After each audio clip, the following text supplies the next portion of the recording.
October is Breast Cancer Awareness Month, and it is the second most common cancer in American women, next to skin cancer. Ashley Knight joins us to highlight a part of the process not often talked about, breast reconstruction. Yeah, Aisha, Tom, after having surgery to remove the cancer, survivors have a choice, and it's a choice that's gaining popularity. Back in 2007, only 27% opted for it. Now that's up to between 40 and 50%. I sat down with one survivor who told me there was no doubt in her mind she was going to get breast reconstruction surgery.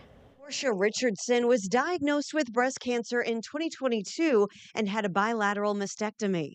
I made myself a promise that if I got through it, I would live and not just, my day-to-day, but do all the things, and also that I would advocate for others. She made a decision not all survivors make to have reconstruction surgery. There was so much tied to my femininity and the way that I looked. The process is long and involved. About 6 to 8 weeks after healing from the mastectomy, a surgeon inserted an expander, which expands the skin, preparing it for an implant. A lot of sleeping on your back and just being completely uncomfortable. And it was a lot of, you can't do that. You can't run. You can't, lift your weights. You can't do any of those normal things anymore. Each week, doctors fill the expanders with saline until they were the right size for the patient.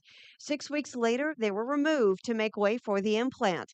Portia chose an option called fat grafting, taking fat from her abdomen and adding it around the implant to make it look more natural.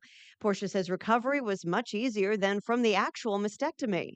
By day 3, I think, I felt like, wow, these feel completely normal. She likens the mastectomy to an amputation and the reconstruction as adding that missing part back. When I got my first fill and I put a dress on and I looked like a woman again, it was just like, whoa. I walked into work that day so confident, but it did make me feel more like a woman. It made me feel more like this is an end point.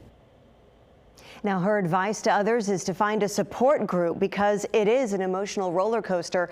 And don't be afraid to go through all the emotions. Just make sure you're up more days than you're down. Ashley Knight, 10 on your side.